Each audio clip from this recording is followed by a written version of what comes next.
오늘도 주님께서 주시는 이 하루를 기쁨으로, 감사로, 은혜로 살아가시는 여러분들 되시기를 축복합니다. 오늘 16편의 시편 16편의 이야기도 다윗의 시편이 되겠습니다. 1절부터 4절까지는 하나님에 대한 신앙의 고백이 담겨져 있고요. 5절부터 8절까지는 그 신앙을 통해서 누리는 복에 대한 이야기를 담아내고 있습니다. 9절부터 11절까지는 그래서 확신에 대한 자기의 믿음의 확신을 고백하고 있는데, 오늘은 5절부터 8절까지의 이야기를 함께 나누고자 합니다. 먼저 우리 5절 말씀 한 번 더 읽겠습니다. 여호와는 나의 산업과 나의 잔의 소득이시니 나의 분깃을 지키시나이다. 여러 가지 복을 이야기하고자 하는데, 먼저 첫 번째로 고백하는 것은 내 삶에 하나님께서 공급하시는 것, 그리고 내 삶에 어떤 것을 공급하시는 그 주체가 바로 하나님이시다. 하나님께서 나의 삶에 많은 것들을 공급해 주신다라는 고백을 담아내고 있습니다. 하나님은 나의 산업과 나의 잔의 소득이시다. 또 나의 분깃이시다라고 이야기를 하고 있습니다. 내가 땀 흘려 수고하고 또 내가 열심히 노력해서 얻는 것들이 분명히 있을 텐데, 하지만 그 가운데서도 그것들이 나의 노력으로 얻는 것이 아니라 하나님이 내게 주셨다라고 고백하는 것, 또 그렇게 깨닫고 나아가는 것, 그것이 우리의 믿음이 되어야 할 줄로 믿습니다. 특별히 다윗은 이런 고백들을 자주 하는데, 특히 이 고백의 어떤 정점이라고 할 수 있는 부분들이 성전 건축의 이야기에서 등장합니다. 잘 아시다시피 성전 건축은 다윗이 이제 하나님께, 하나님 내가 이제 하나님 나는 궁전에 살고 있는데 하나님 언약궤는 장막에 있으니 하나님이 계시는 성전을 건축하기를 원합니다라고 하나님께 이야기했더니, 하나님께서 아니 너는 안 되고 너의 다음 세대에 내가 그것들을 이루겠다라고 이야기를 하셨습니다. 그러니까 거절하신 거죠. 근데 다윗은 그 거절을 듣고 저라면 굉장히 실망하고 뭐 이랬을 텐데, 다윗은 그 거절을 들은 다음에 내가 거절당한 것에 초점이 아니라 내 다음 세대에 이것이 이루어지는구나의 초점이 되어지면서 준비를 하기 시작합니다. 재료를 준비하고요, 도울 사람들을 준비하고요. 그리고 난 다음에 뭐라고 고백하냐면, 하나님께서 주신 것이 이 모든 것이 주께로 왔으니 주님께 돌려드릴 뿐입니다 라고 고백을 합니다. 재료를 모은 것도, 또 재료를 내놓은 것도 다윗이고, 그 일들을 열심히 노력한 것도 다윗의 노력일 텐데, 다윗의 고백은 하나님 이것들이 다 원래 하나님 것이고 내가 다시 하나님께 돌려드렸을 뿐입니다 라고 고백을 하고 있는 것이죠. 우리가 얻고 있는 것들이 물론 우리가 노력하고 수고하고 땀 흘려서 얻은 것들이지만, 사실은 그것들이 다 하나님께서 우리에게 허락하시고 하나님께서 우리에게 부어주신 것인 줄로 믿습니다. 또 이런 고백과 이런 믿음을 가질 때 사실 하나님께 온전히 드릴 수 있게 되는 것이죠. 왜냐하면 내 것이 아니니까, 하나님의 것이니까. 오늘도 이런 믿음 가운데 나의 힘으로 사는 것이 아니구나, 이거 지금 내가 얻은 것들이 내 힘으로 얻은 것이 아니구나, 오직 하나님의 은혜이구나, 이것들을 깨닫는 여러분들이 되시기를 축복합니다. 6절 말씀 읽겠습니다. 내게 줄로 지어진 구역은 아름다운 곳이며 나의 기업이 실로 아름답도다. 아멘. 이스라엘의 땅 분배에 대한 이야기들을 조금 나누고 이 구절들을 살펴보고자 하는데, 구약 성경에 보면 이스라엘이 이제 가나안 땅에 들어가서 땅을 얻게 되죠. 그리고 하나님께서 각 지파의 숫자와 상황들에 맞게 땅을 분배하게 됩니다. 그리고 나중에 하나님께서 뭐라고 얘기하시냐면, 이 땅의 경계를 정하셨는데 경계를 옮기면 안 된다라고. 그러니까 저쪽 땅이 좀 더 좋아 보여서 땅을 만약에 이제 나중에는 지파들끼리만 살고 있다가 저쪽 지파의 땅이 더 농사가 잘 되는 것 같아 하면서 빼앗으러 갈 수 있는 상황들도 생기고, 뭐 이웃 간에 서로 다툼을 통해서 그 땅을 얻으려는 마음도 생길 수 있었기 때문에 하나님께서는 정확히 못을 박아 두시죠. 땅의 기업 그 경계를 옮기면 안 된다. 만약에 땅의 기업을 뭔가 저 사람에게 이 땅을 빌려줄 상황이 생기면 반드시 돌려줘야 된다. 원상복귀를 시켜야 한다라고 이야기를 하고 있습니다.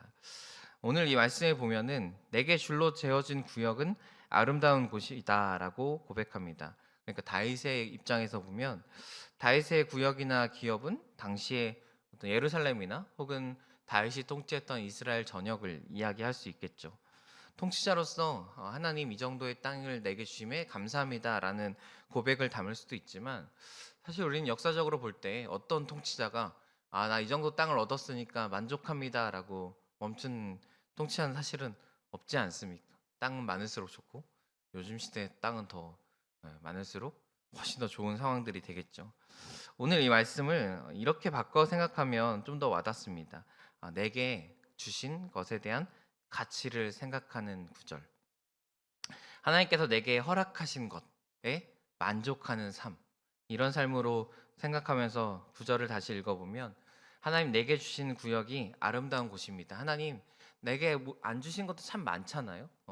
사실 하나님은 세계 모든 것을 다 주실 수 있는 분이셨으니까. 그럼에도 불구하고 내게 주신 구역이 아름답고 실로 아름답습니다라고 고백하고 있습니다. 그러니까 하나님께서 주신 것에 다윗은 만족하고 있었다라는 것이죠. 사실 우리가 이 땅에 살면서 만족하기는 참 쉽지 않습니다. 왜냐하면 우리가 사는 이 땅에는 어떤 가치의 기준이 절대적인 가치의 기준이 없기 때문이죠. 예를 들면 우리가 100만 원을 벌고 있다고 하는데 200만 원을 버는 사람이 생기고요. 200만 원 벌면은 두 배로 잘 살게 되잖아요. 그럼 만족하는 게 아니라 300만 원 버는 인생이 보이게 됩니다. 이 땅에 살아가는 가치는 바로 그런 가치들을 가지고 있기 때문에 우리가 지금 내 삶에 만족한다라기보다는 더 높은 가치를 발견하지 않았기 때문에 이 정도로 살고 있다라는 게 우리가 사는 삶의 모습이 아닐까 싶습니다. 그래서 사실 만족하려면요. 먼저는 하나님께서 내가 가장 좋은 것, 가장 적당한 것을 내게 주셨다라는 믿음이 필요합니다. 내게 안 주신 것, 내가 얻지 못한 것에 초점이 아니라 하나님께서 지금 내게 주신 것이 내게 가장 적당한 것이구나. 내게 주시지 않았다면 그만한 또 이유가 있겠구나. 라고 하면서 스스로 만족하는 자족의 삶을 성경에서는 이야기하고 계십니다. 그리고 그 하나님을 통해서 이 땅의 가치가 아니라 하나님 나라의 영원한 가치를 발견하는 것이죠. 그래서 이 땅에서는 만족이 없지만 하나님 안에서 생각할 때 우리가 만족하게 될 줄로 믿습니다. 이 하나님의 마음으로 우리의 삶을 바라보시고 또 우리의 재정이나 또 물질의 그 주인이 하나님임을 인정할 때 우리가 또 만족하면서 주님 앞에 기쁨의 고백을 나누게 될 수 있는 줄로 믿습니다. 우리 이어서 7절 말씀 보도록 하겠습니다.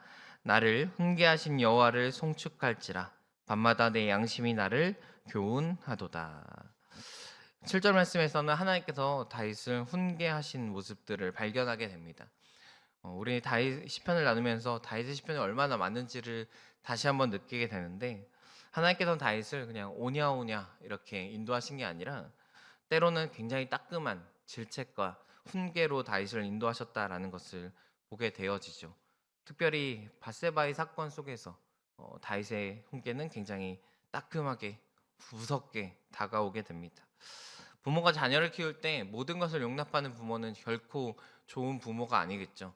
자녀를 위해서 무언가를 철저히 막아야 하고 때로는 훈계하고도 해야 되고 때로는 그 아이를 지적하고 때로는 굉장히 무섭게 혼을 내서 그것들을 경계하게 만들어야 될 때도 있습니다. 다윗은 오늘 고백 가운데 하나님께서 나를 훈계하시는데 나를 혼내시는데 오히려 하나님을 찬양하는 삶을 살고 있는 것이죠. 어떤 말씀들이 또는 하나님의 음성이 나를 깨닫게 하시려고 나를 혼내실 때도 있는데 우리는 그때 어떻게 반응하는지 오늘 말씀을 통해서 한번 생각해 보시면 좋을 것 같습니다. 하나님 나에게 왜 이러십니까? 라고 고백할 때도 있을 것 같고요. 하나님 나 정말 억울합니다. 라고 이야기할 때도 있을 텐데 오히려 그 훈계하신 하나님을 통해서 내가 다시 한번 하나님을 발견하고 하나님 내가 주님의 말씀을 깨닫고 다시 돌아서기 원합니다라고 고백할 때 송축할지라라는 하나님을 찬양하는 그 삶 가운데로 나아가게 될 줄로 믿습니다. 다윗은 그 바세바의 사건 가운데 이런 모습을 보여주는데 하나님께서 너 범죄했고 네가 태어날 너를 통해 태어날 그 아이는 결국 죽게 될 거야라고 이야기를 하시거든요. 근데 그 아이가 태어나서 또 죽기 전까지 다윗은 계속 눈물로 하나님께 기도합니다. 그런데 오히려 아이가 죽고 나자 이것이 돌이킬 수 없는 하나님의 뜻이었구나를 깨닫고 결국 거기서 바로 뚝 끝이고 다시 왕의 자리로 돌아가는 모습들을 보입니다. 오히려 아이가 죽었을 때 더 울어야 하는 게 부모의 심정일 텐데 다윗은 하나님의 뜻 가운데 자기의 뜻을 철저히 순종하고 또 인정했다라는 것을 보여주는 사건이겠죠. 우리도 주님이 우리를 때로는 아프게 하실지라도 때로는 하나님의 말씀이 나를 훈계하실지라도 그 말씀들을 기꺼이 받아들이고 또 오히려 하나님을 찬양할 수 있는 여러분들이 되시기를 축복합니다. 우리 마지막으로 8절 말씀 읽겠습니다. 내가 여호와를 항상 내 앞에 모시며 그가 나의 오른쪽에 계심으로 내가 흔들리지 아니하리로다. 다윗은 하나님을 항상 내 앞에 모신다라고 이야기합니다. 정말로 하나님이 내 앞에 계시냐? 사실 하나님은 우리 어디에나 계시고 사람처럼 어디 한 곳에만 존재하시는 분은 아닌데 이 고백은 하나님이 나보다 무조건 앞에 계신다. 내가 하나님보다 앞서지 않는다라는 고백을 담아내고 있죠. 하나님께서 우리 앞에 가실 때 또 때로는 내가 하나님의 뜻을 기다리면서 답답할 때도 있잖아요. 내가 그냥 이렇게 해버리면 되는데 하나님 이 문제는 이런 답이 정해져 있습니다라고 알고 있지만 기도하는 것도 충분히 있을 거고요. 그런데 다윗은 그렇게 고백합니다. 항상 하나님이 내 앞에 계시고 내가 그 하나님을 모셔드린다. 그러니까 하나님이 그냥 나를 앞질러서 가시는 게 아니라 내가 하나님을 모셔드리는 거니까 내가 일부러 하나님의 뒤에 서려고 노력하고 있다라는 말로 바꿔볼 수도 있겠죠. 여러분 오늘의 우리의 삶도 하나님이 앞서 가셔야 할 줄로 믿습니다. 내가 그 하나님이 앞서 가실 수 있도록 내가 그 하나님의 뒤에 서서 하나님 앞에 모셔드려야 할 줄로 믿습니다. 때로는 그것을 위해서 내 앞에 하나님이 보이지 않을 때 내가 깜빡 잊어버리고 하나님보다 앞서갔구나를 깨달았을 때 멈춰 설 수도 있어야 하고요. 하나님을 기다릴 수 있어야 하고요. 또 때로는 하나님이 뭔가 내가 내 앞서 가 주셔야 하는데 오히려 하나님이 기다리라고 멈춰 서 계실 때 나도 그의 뜻과 맞게 멈춰 서야 할 때도 있습니다.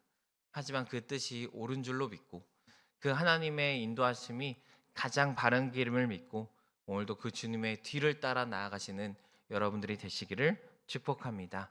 그때 우리의 삶이 하나님 앞에 형통하게 될 줄로 믿습니다. 오늘도 그 주님과 함께 승리하시는 오늘 하루가 되시기를 축복합니다. 기도하겠습니다.